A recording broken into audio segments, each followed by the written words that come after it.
Buen día para todos, gran gusto en saludarlos. Comienza Caminante por Carve, otro sábado más. Un gustazo estar con ustedes, luego de escuchar a Héctor Luna, que nos ha dejado con toda la información de lo que pasa en Uruguay y en el mundo. Está Jorge en los controles y es un placer estar compartiendo una hora de comunicación con un tiempo que se presenta. Ahí no va a estar, ojalá que sea un buen día hoy, ¿no? Pero aparentemente va a estar lindo. Un fin de semana que hay muchas opciones con los cuidados correspondientes, ¿no? Hay por lo pronto 3 peatonales. Mañana es el Día del Niño, así que bueno, los abuelos van a estar también ahí con los regalos prontos. Y bueno, intentando, por más que esta presencialidad ha comenzado de a poquito, con los cuidados necesarios, porque no hay que dar ventaja por las dudas, ¿eh? Placer estar recibiendo en el estudio, por ejemplo, este sábado, como ya todos los sábados lo está haciendo desde esta vuelta a la normalidad, Ariel Ferrari, que está contento porque ganó Peñarol. Ariel, ¿cómo te va? Buen día. Buen día, se está transformando en una cosa habitual. Un saludo a la audiencia. Me asusta, ¿vio? Me asusta esto. Pero bueno, le hace bien el fútbol uruguayo también. Ahora, que a nivel internacional mejoremos. Del otro lado no sé cómo está la cosa, ¿no? Bueno, igual. El Tito es buena gente, un hombre que le gusta el fútbol y además que reconoce. Y Uruguay nomás. Tito, buen día, ¿cómo estás? Buenos días. Buen día, Tito. Vamos a hablar en serio, ¿verdad? Tal cual. Listo. Listo. Tito, Ariel, bueno, un programa que va a tener de todo. Vamos a estar con la gente de Florida más adelante. Muchos temas para compartir, temas totalmente de actualidad, pero nadie puede obviar, Ariel, Tito, estas cifras de COVID que han bajado y que, bueno, han permitido, como dijo el presidente, algunas perillas que se van abriendo. Ojalá que sea con mucha calma por parte de la gente, que se tome conciencia del caso. Pero bueno, ¿qué evaluación hacen ustedes que están en permanente contacto con la gente, Ariel, Tito? Bueno, yo creo que las cifras que están claramente a la baja, tanto en lo que hace a pacientes en el CTI, ayer no llegaban a 30, las muertes que tuvimos que lamentar, apenas 2, y que hay departamentos que van teniendo otra situación. De acuerdo a Harvard, se van definiendo con colores que unos muestran más gravedad o menos, y eso viene descendiendo, dando menos oportunidad a que el virus pueda propagarse y causarnos daños enormes, terribles, como allá por el mes de mayo del corriente año. Yo creo que todos lo tenemos muy claro y que la vacuna es lo que se interpone para que esta pandemia pueda continuar haciendo estragos en nuestra sociedad. O sea, que aquellos que aún no se han vacunado, que vayan a hacerlo, que algunos que se han vacunado las dos oportunidades, ahora ya deben de agendarse los que se vacunaron con Sinovac, que van a tener una tercera vacuna de Pfizer. Y bueno, ya hay muchos compañeros que se han anotado, tienen hora, tienen fecha, y bueno, deben de concurrir para aún estar más inmunizados. Este es el camino, creo, Ariel. Ariel, te pregunto a Tito si es el camino este. Sí, sin duda, yo creo que ha dado muy buen resultado la vacunación y por otro lado los cuidados. No tenemos que bajar la guardia, ir avanzando hacia la normalidad, pero bueno, el contacto, la higiene, tapabocas y demás, creo que son de las cosas que hay que sostener y las actividades que se hagan colectivas también con los cuidados, con los protocolos, bueno, este 24 va a ser como una prueba también, el Día de la Nostalgia, habrá muchas reuniones, por más que dicen los organizadores que es poco el tiempo, pero de todas formas la gente tiene deseo, necesidades de contactarse, pero bueno, hay que hacerlo con esas precauciones porque bueno, es un bien para toda la sociedad, ¿no? Tal cual, tal cual. Exacto. Tito, Ariel, las vías de comunicación, como siempre le decimos para la gente, 2400-0115, internos 2910 al 2918, correo electrónico secretaría@bps.gov.uy, vamos de vuelta, secretaría@bps.gov.uy, la página web representantesdejubilados.com, facebook.com/inclinada rjp.bps, también en Twitter, twitter.com/inclinada, y allí pueden encontrarse con, bueno, ustedes pueden plantear las inquietudes que tengan, y el clásico 099-215270, 099-215270, mensaje de texto, y allí en la semana, en lo posible, la gente del equipo de Tito va a estar contestando sus inquietudes. Les invito a ir a Florida, Ariel y Tito, antes de continuar con un montón de temas que hay, porque está Carlos Martínez, y Florida sin duda es un departamento muy, pero muy importante, donde las asociaciones, como en todos lados, ¿no?, cumplen un rol sustancial. Saludamos, Tito, a Carlos Martínez. ¿Cómo le va, Carlos? Buen día. Buenos días, ¿qué tal? ¿Cmo les va? Acá está Tito y está Ariel Ferrari. Buenos días, maestro. Un gusto. Carlos es jubilado de docente de primaria. Qué lindo. Que bueno, ahí él no podrá contar de ese pueblito donde lo tuvo él durante muchos años maestro y toda su actividad docente, pero la importancia que tiene. Y bueno, no lo presentamos así, pero ahora cuando hacías las introducciones, hablas de Florida, estamos en agosto, mes de la Independencia, donde allí en la Piedra Alta, a orillas de Santa Lucía, bueno, esta declaratoria y sin duda, bueno, de alguna forma, ese proceso que sigue, porque todavía hay cosas que nos hacen dependientes, y que bueno, y que tenemos que seguir trabajando por aquellos sueños que tenían aquellos antepasados. Me dejó pensando, Ariel, Carlos, el pueblito, ¿de dónde? A ver, cuente. ¿En el mío? Sí. Bueno, yo soy nacido en La Cruz. En La Cruz. Sí, nací hace más de 75 años. ¿Sí? Hace poquito. ¿Y maestro? Y trabajé en muchos lugares de Florida, siempre dentro del departamento de Florida, aunque fui alumno de la Escuela de La Cruz, donde hice mi primaria, viajando desde allí hice de secundaria en Florida, hice preparatorios de abogacía y notariado, luego hice magisterio, siempre viajando, y cuando me recibí salí a seguir a trabajar en una escuela rural cerca del departamento de Durazno, pero dentro de Florida, la escuela número 13. Y luego volví a Florida y trabajé unos años, gané efectividad en dirección rural, me fui a la escuela del frigorífico Modelo, con mi señora y mi hija mayor, y bueno, después y terminé en la escuela del Sarandí Grande, en la escuela 38, en la escuela 5 de 25 de mayo y la escuela número 1 Artigas, siempre como director, hasta que me jubilé. En aquella época Isla Mala sería, ¿verdad? Y 25 de mayo Isla Mala, porque allí hay alguna gente que quiere que le llamen Isla Mala y alguna gente que quiere que le llamen 25 de mayo. Pero Isla Mala 25 de mayo, esa es la realidad. Qué papel importante el rol del maestro, ¿no?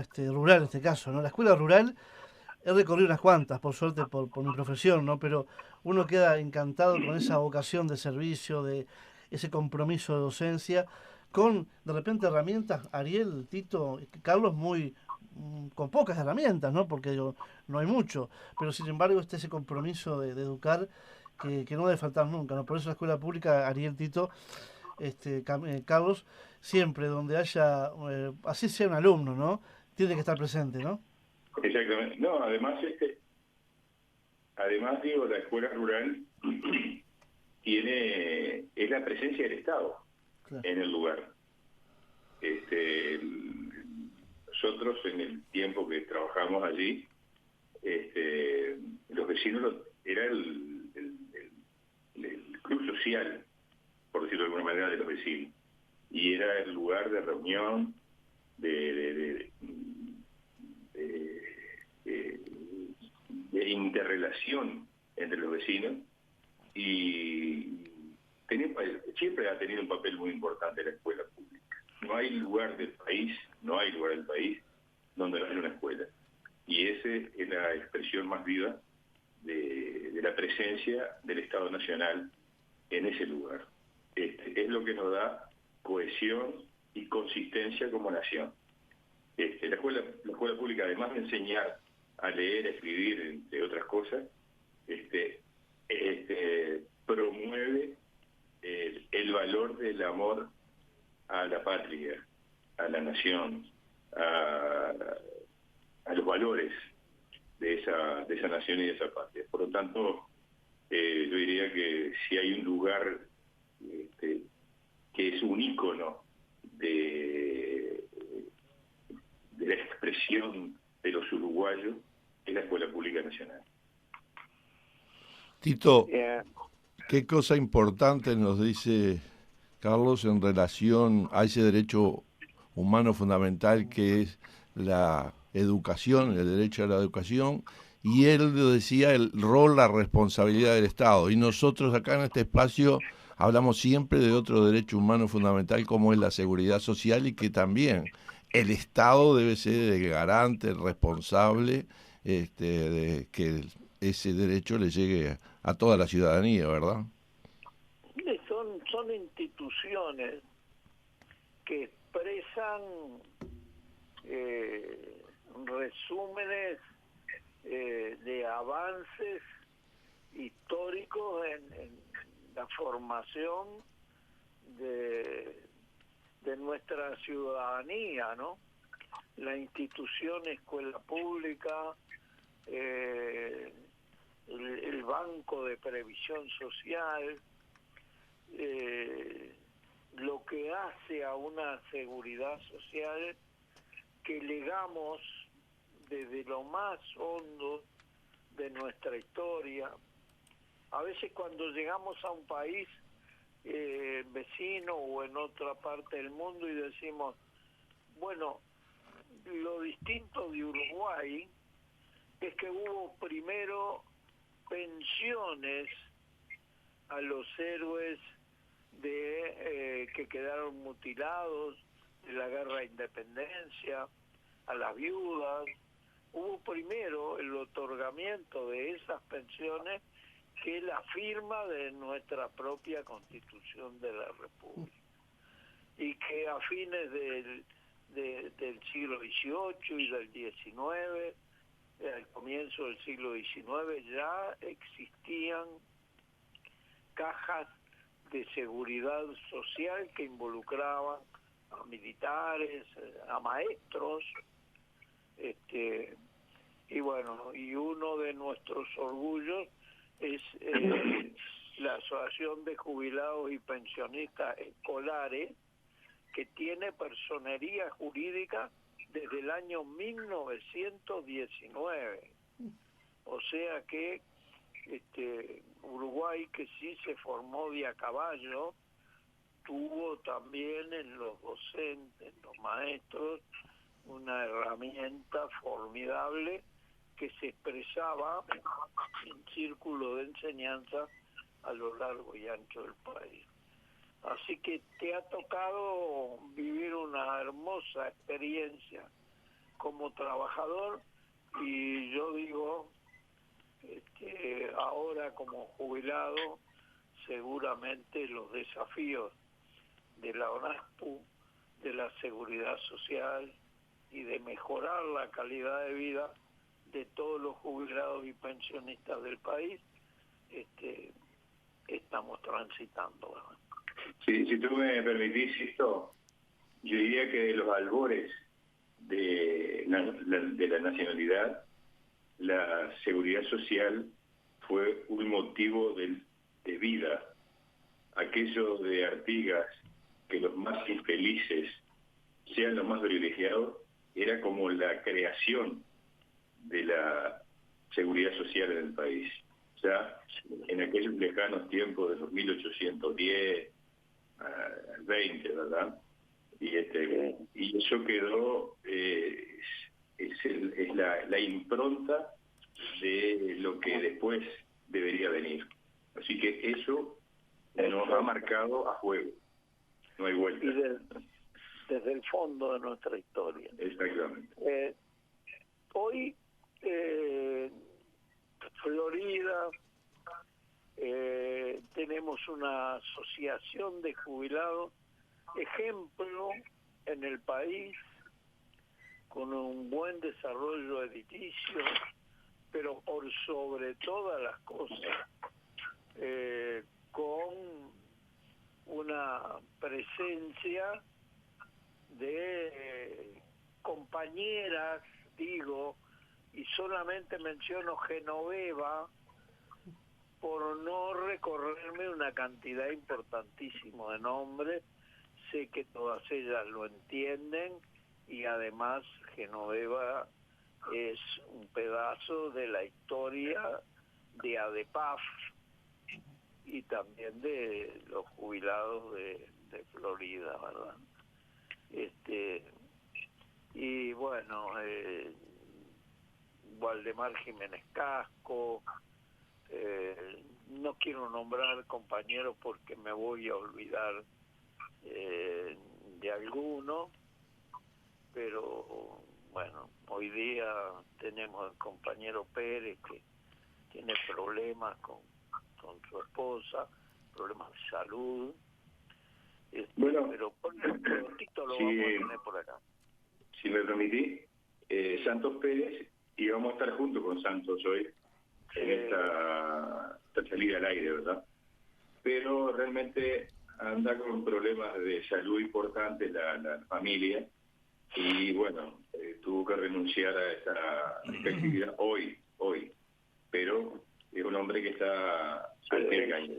Santos es el presidente actual, Santos Pérez es el presidente actual, la vicepresidenta Genoveva, la secretaria también es una maestra, Beatriz Folgar, el tesorero es Raúl Icazuriaga. Yo soy parte de esa directiva junto con Jorge Graña y amigo Jorge Graña, con Beba Bobbio, con Ana López, también colabora Hortensia Calzada. Así que hay un grupo interesante de compañeros que andan siempre en la vuelta.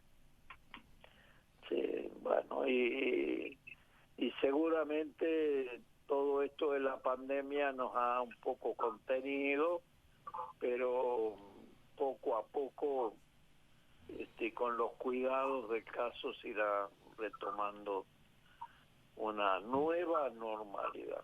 Esta pandemia, Sisto, permitió a la asociación mostrar el grado de solidaridad que tiene con nuestra sociedad. El salón de fiesta, el salón grande de la asociación, fue cedido a la salud para que hicieran los hisopados. Se hicieron los hisopados.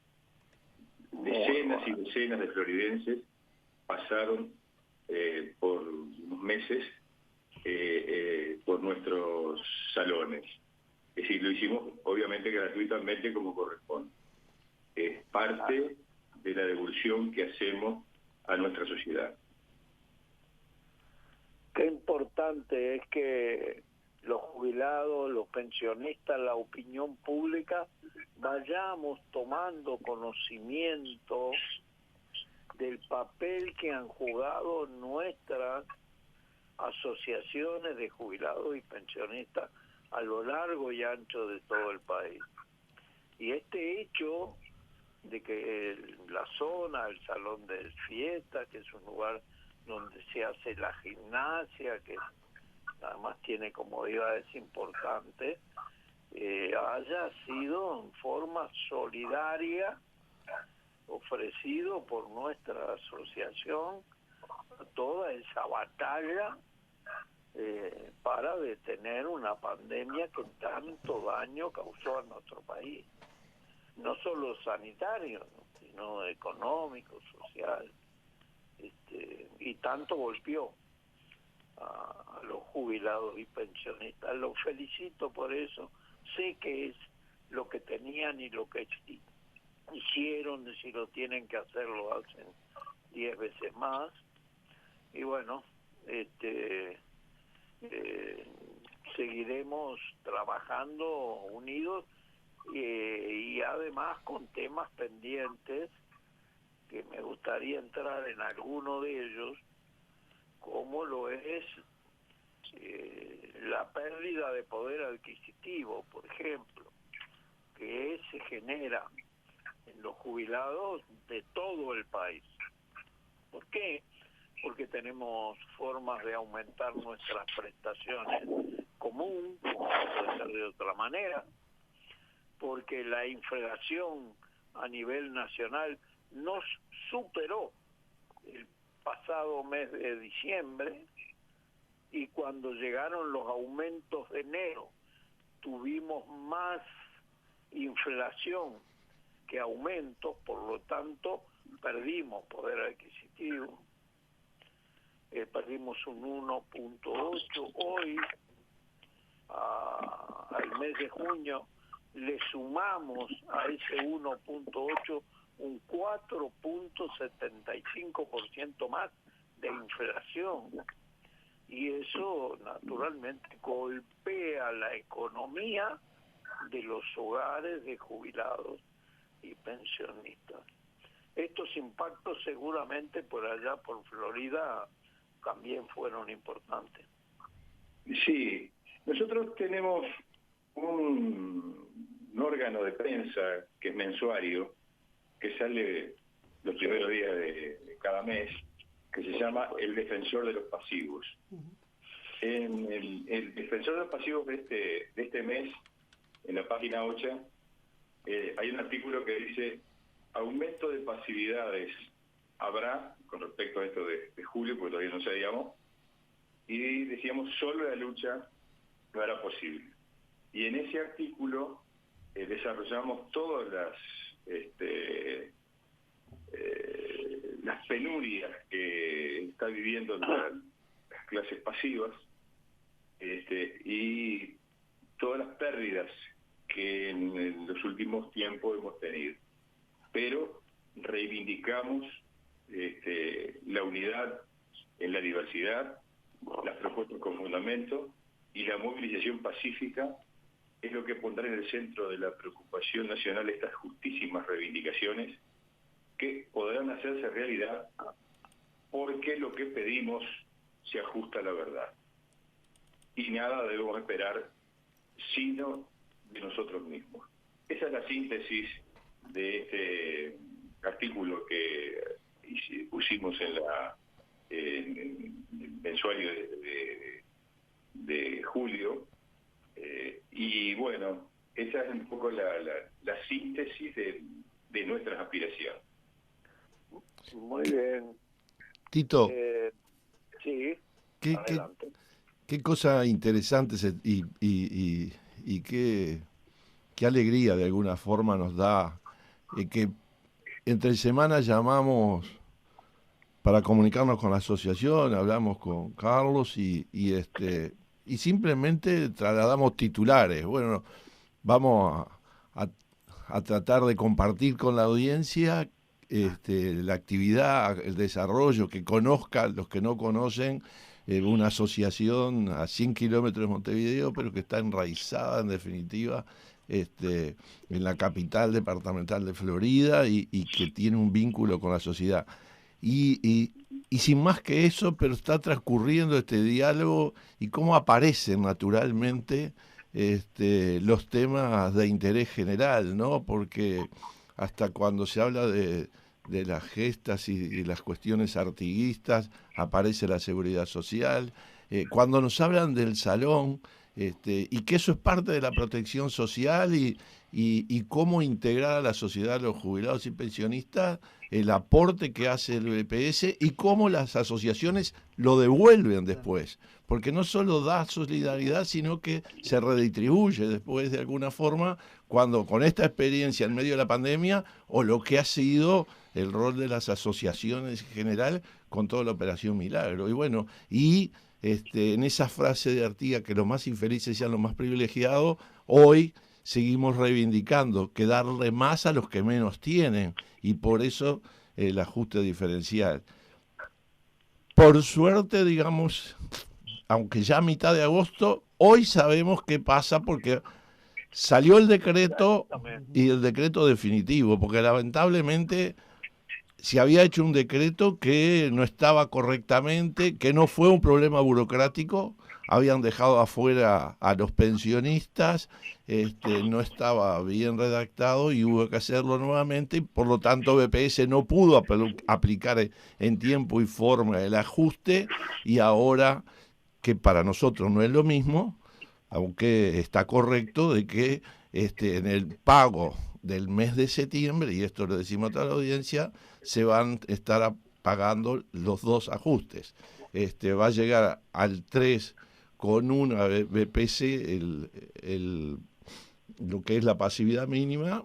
Eso hace que, como fueron los 16 años anteriores, se acumule y no quede por fuera como se estaba planteando, o como el propio ministro de Trabajo lo planteó en su momento, de acuerdo a la redacción que tiene hoy el decreto, y además lo que reivindica UNASPU, que se ha acumulado los 243 pesos, porque no son 250, y bueno, y la importancia que tiene esas cosas, ¿verdad? Tito, vamos a hacer una cosa, Ariel, vamos a hacer una pausita ahora, despedimos a Carlos, le agradecemos el estar con nosotros, vamos a estar en contacto permanente porque, bueno, Florida, como todo el país, pasa por Caminante también, y luego, sí, después de la pausa de media, ingresamos fuertemente a este tema que sin duda es el de las últimas horas, genera un montón de polémica, y además, bueno, esa expectativa que había, que al final, bueno, se confirmó, se pudo saber cuánto es el aumento, y bueno, me entero por vos, Ariel, de que se va a pagar dos veces, ¿no? Se va a pagar en Las septiembre, 2 veces, meses ahí juntos. está. Carlos, gracias, Bueno, como siempre, a las órdenes, decirle que la Asociación de Pasivos de Florida está siempre disponible para sus asociados, para la sociedad floridense y justamente para la defensa de los intereses de los pasivos de todo tipo, ¿verdad? De jubilados y pensionistas. Y no vamos a cejar en absoluto en los intentos de mejorar las condiciones de vida de todos nosotros. Un saludo, maestro. Y del país, por ejemplo. Un abrazo grande. Gracias a ustedes y a las órdenes. Un gusto, abrazo. Nos quedó un gusto a poco, tenemos que seguirla, no muy lejos en el tiempo. Ahí está. Pausa, compañeros, y seguimos compartiendo Caminante por Cable. Se viene un tema muy importante. Atención, vamos a hablar de este ajuste de la mínima para los que ganan justamente. Son más de 150.000 más o menos, ¿no, Ariel? Por ahí, poquito menos. Bueno, pausa y seguimos en Caminante, son las 7:32 minutos. Segunda parte de Caminante por Cable, son las 7:34 minutos. El tiempo, les reitero, si está en su casa y tiene que levantarse, bueno, espere primero a escuchar Caminante, después sí. Pero está ahí, está fresco, obviamente estamos en invierno, ¿no? Pero aparentemente va a haber un fin de semana disfrutable. Tito, Ariel, bueno, tema central, lo decíamos antes de la pausa, ya Ariel daba algunas puntas ahí importantes, como igual que Tito. 400, ¿cuánto viene a ser los 2 meses que van a cobrar en septiembre? 86. Te repito, sí, ahí Ariel lo tiene muy claro, para todos los jubilados y pensionistas que ganan la mínima. En el día de ayer se conoció el decreto que emitió el Poder Ejecutivo y que oficializa el aumento adicional del mes de julio. El mismo se desprende de la lectura del decreto y además lo especifica, será de 0,5 de base de prestaciones contributivas. Que esto traducido a criollo puro son 246 pesos. Este es el monto de aumento a la jubilación mínima. 246 pesos por mes. Como en el mes de julio el decreto no aparecía y se exponían por parte del Poder Ejecutivo algunas variables como dar el aumento y descontarlo en diciembre, todo esto generó un estado de cosas que no dejaban claro lo que hoy lo está. Está el decreto, se va a pagar con las prestaciones de agosto en los primeros días de septiembre, estos 2 meses, julio y agosto juntos, 246 pesos por cada mes. Y luego eso llegará al fin de año, y lo que queremos decir es que no va a ser descontable y que ya aumentó en el decreto la jubilación mínima de 3,05 de BPC a 3,1. Por lo tanto, los aumentos de enero para este sector de la jubilación mínima serán en función de 3,1 de base de prestación contributiva. O sea que, queda claro, se cobra con el mes de agosto en los primeros días de septiembre, no está planteado que se descuente en diciembre, y es un aumento, porque tenemos que denominarlo así, de 246 pesos por mes. ¿Qué podemos hacer? Reiterar nuestra valoración de que es absolutamente insuficiente, pero insuficiente en cualquier situación que vive el país, máxime recorriendo una pandemia, máxime en una etapa en la que si hacemos las cosas bien, y por sobre todo los temas, la vacuna la tenemos presente, seguramente iremos ganándole el 90% a la pandemia. Pero necesitamos, nos dicen los médicos, los adultos mayores tienen que estar bien alimentados, tienen que estar abrigados, tienen que tener determinadas situaciones en la casa que le permitan vivir un poco más calentito, que tenga una vivienda digna. Y esto, con un aumento de 246 pesos por día, se va a lograr. Es insuficiente para no utilizar lenguajes que no vienen y no deberían venir nunca al caso. Entonces, este es el panorama en el marco de un 2021 en el que continuamos perdiendo poder adquisitivo. Yo miraba el índice medio de salario de junio y es 0,01. Es decir, es para ir viendo la perspectiva del elemento a través del cual nos aumentan nuestras prestaciones, que ya está por debajo de lo que va haciendo en el correr del año el IPC, o sea, la inflación. Yo lo he dicho en reiteradas oportunidades, no como pájaro mal agüero, sino para que todos sepamos dónde estamos parados.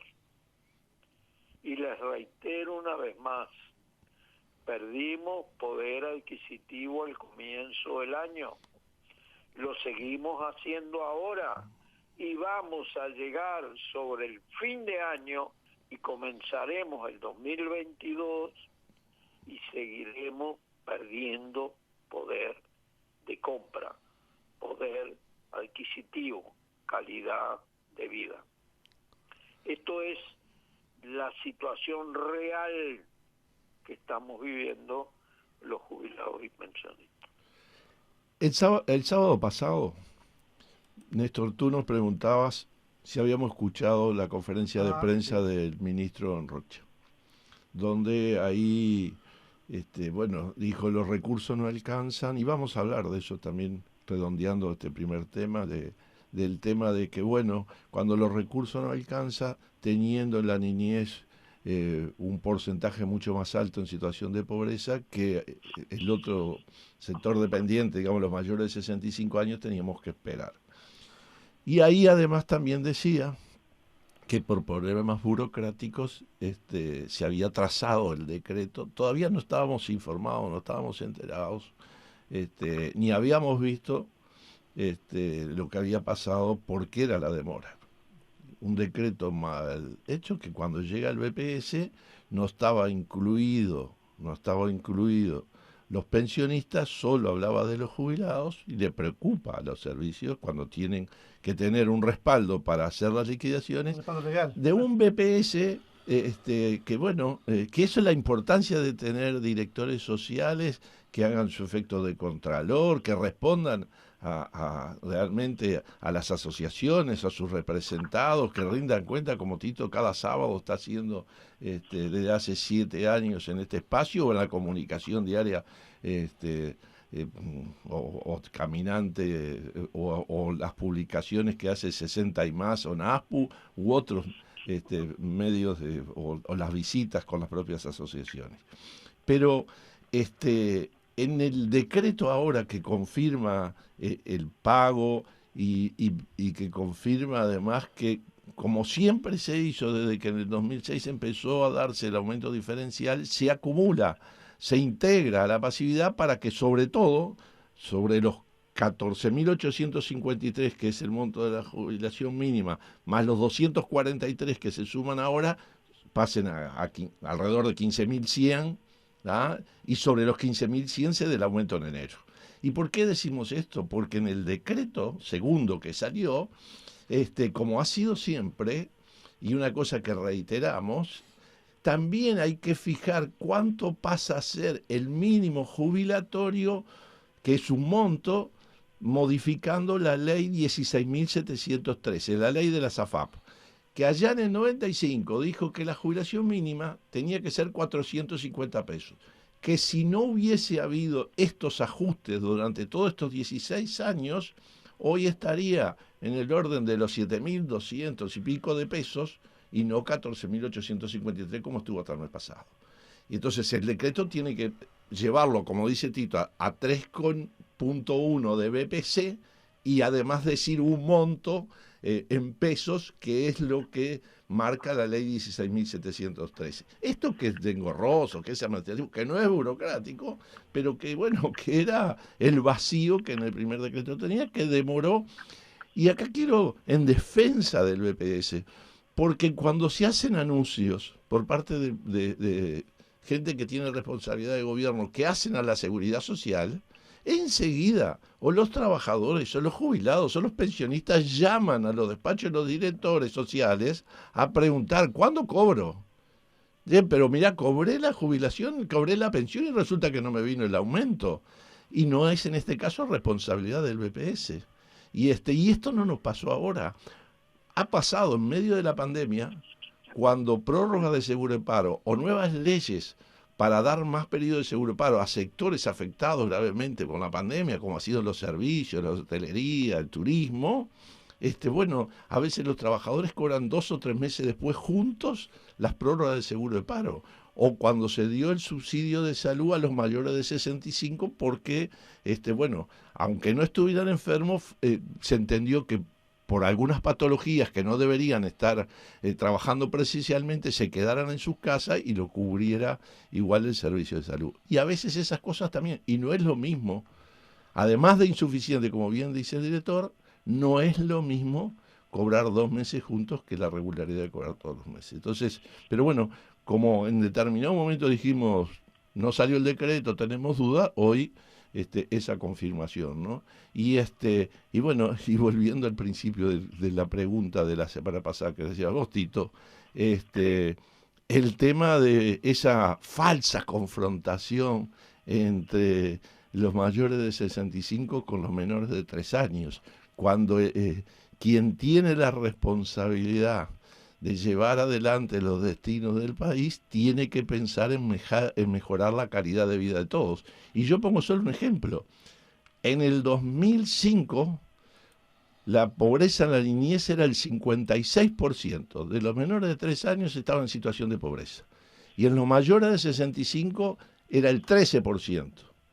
Hoy, como dijo el ministro la semana pasada, el ministro de Trabajo dijo, el 23% son niños y en el otro extremo, los mayores de 65 años, casi el 3%. Bueno, eso muestra que se atendieron, capaz que no con el mismo impacto, con el mismo resultado, pero se atendieron a los dos sectores. No se atendió a uno. No es lo mismo 56 que 23. Pero hay que seguir trabajando en ese sentido porque además el rol que han tenido en medio de la pandemia, con caída del empleo y demás, los abuelos en el ingreso seguro del hogar o en el cuidado de los nietos, hoy en pandemia, pero antes también, sin duda esas cosas hay que valorarlas también, ¿verdad, Tito? A nosotros esas cuestiones nos hieren. ¿Por qué? Porque las decisiones políticas deben de tomarse y cada uno al nivel que corresponde debe de hacerlo con el respeto y con la consideración que nos debe el resto de los uruguayos cuando hablamos de sectores. Y el señor ministro de Trabajo, cuando estuvo en Rocha, planteó con claridad que hay que tener presente que la tasa de pobreza de mayores de 65 años es alrededor de un 3%, y que los niños de 0 a 3 años están en el orden, como tú lo decías, del 23%. Entonces, cuando uno tiene que optar de cómo administrar los recursos, y ahí él da esa señal que nosotros discrepamos ese tipo de afirmaciones que no se ajustan a la realidad y que entendemos que quienes deben mejorar y sacar de la línea de pobreza a los niños de 0 a 3 años son las políticas públicas. Y nosotros apoyamos todas las políticas públicas que tiendan a sacar de la pobreza a los niños de 0 a 3 años, de 3 a 6 años, y que la juventud pueda ser rescatada y puesta en las mejores condiciones sanitarias e intelectuales, y le ofrezcamos los medios para que pueda desarrollarse como el capital más preciado del futuro de nuestro país. Pero cuidado con decir no hay mayor aumento porque otra franja etaria necesita más que esta o esta más que la otra. Esos confrontamientos entre los adultos mayores y los niños a nosotros nos duelen en el alma. ¿Cómo se va a hacer un planteo de esta dimensión con esta agresividad que termina siendo una agresión a los adultos mayores, un ataque a los adultos mayores, una violación de los derechos de los adultos mayores cuando quedamos contra una pared y vemos, y muchos que entendemos que esto no es así, que esto depende de las políticas públicas y que en ese marco las franjas etarias, el papel que juegan es el de contribuir a que toda la sociedad tenga un futuro mejor. Bueno, en ese marco se plantea por qué no aumenta la calidad, por qué dedicamos determinadas políticas, no porque los niños necesitan, sino porque hay otro sector de la sociedad que hoy tiene mejor condiciones, los viejos que los niños. Por el amor a Dios, no nos hagan esa canallada de poner sobre la mesa disyuntivas que enfrenten a nosotros, adultos mayores, con ese pedazo de vida que son nuestros hijos, nuestros nietos, los niños de toda nuestra sociedad, por los que hemos luchado una vida para ayudar a mejorar su calidad de vida y por los que seguiremos en nuestra tarea de mejorar la calidad de los adultos mayores sin descuidar un milímetro los niños de nuestro país. Sin duda, una tremenda reflexión que acá podríamos estar cerrando el programa, pero en estos 2-3 minutos. Solamente, no poner mucho número, mucha cifra porque nos entrevera, ¿no? Pero el Instituto de Estadística dice que uno está por encima del nivel de pobreza si en el promedio de ingreso del hogar supera los de 16.100 pesos. A veces hay una diferencia entre el nivel de pobreza cuando se mide el interior que la capital, pero más o menos ese es el promedio del país. Por lo tanto, ¿cuánto está cerquita por encima? Porque uno me dice, bueno, pero entonces los 130 y pico de mil que cobran la mínima están por debajo de los 16.000. Bueno, pero como se mide en el hogar, claro, si ese que gana 15.000, ese jubilado o pensionista gana 15.000 pesos, para dar números redondos, con alguien que gana 20.000, el promedio da 17, por lo tanto los dos están por encima del nivel de pobreza. Pero, ¿qué cerquita está? Si no mantenemos por lo menos la capacidad de compra, ya no estoy hablando de que crezca la pasividad, que es la obligación, porque es absolutamente insuficiente, y ya nos pasó el 1 de enero de este año que el ajuste fue por debajo de la inflación, perdimos capacidad de producción. Muy rápidamente, lamentablemente, si no se cambia esa política, ese casi 3% que está por debajo, es decir, el nivel de pobreza, va a aumentar. Entonces, no estamos de acuerdo con destapar los pies para tapar la cabeza, ¿verdad? Acá hay que buscar cómo se redistribuye la riqueza que se genera en nuestro país y el mejor instrumento de la seguridad social. Las políticas de asignaciones familiares, que allá por el 43 nacen las primeras leyes, junto con los consejos de salario, cuando los trabajadores discutían y se crea la primera ley de consejo de salario, también ahí nacen las políticas de atención y los programas de asignaciones familiares, ya a partir de que los trabajadores no tenían ingresos suficientes para la atención de salud de sus hijos, se crean en asignaciones familiares la atención temprana a la niñez de salud. Hoy tenemos el FONASA, donde, bueno, toda la familia y toda la sociedad vamos rumbo, porque todavía esa reforma no está consolidada y hay que seguir trabajando, y esas son de las cosas que, bueno, en otro programa, porque ya se nos van los tiempos, vamos a seguir conversando, que es parte de la plataforma de ONASPU, el tema de los copagos, de los costos que tiene en salud.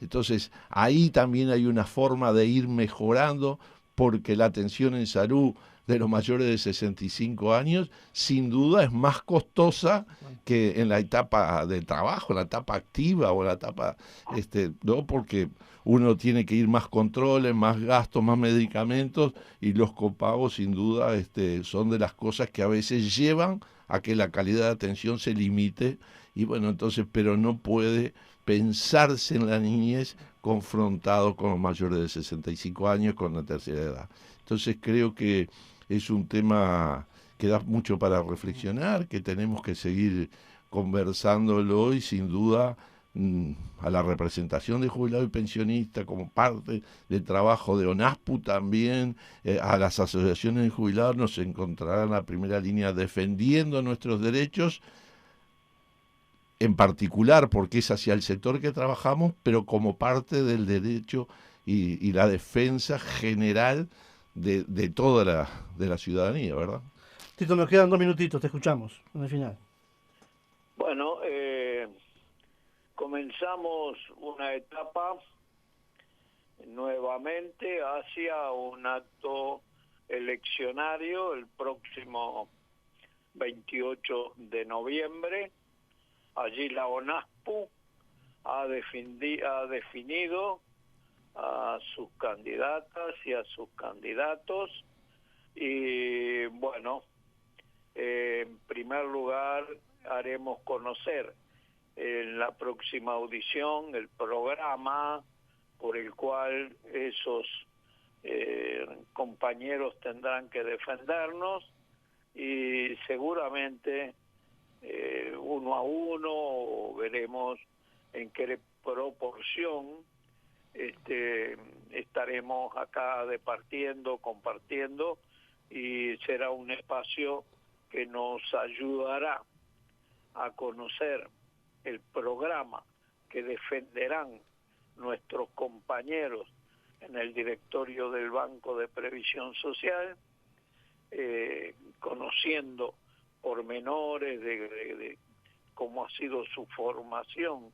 hasta llegar aquí, su formación de carácter gremial, de carácter social, y en ese marco creo que tendremos convidados de piedra, y el honor y el orgullo de cada vez que hablamos de estos temas surgen aquellos que hicieron posible la ONASPU que tenemos hoy. Bien.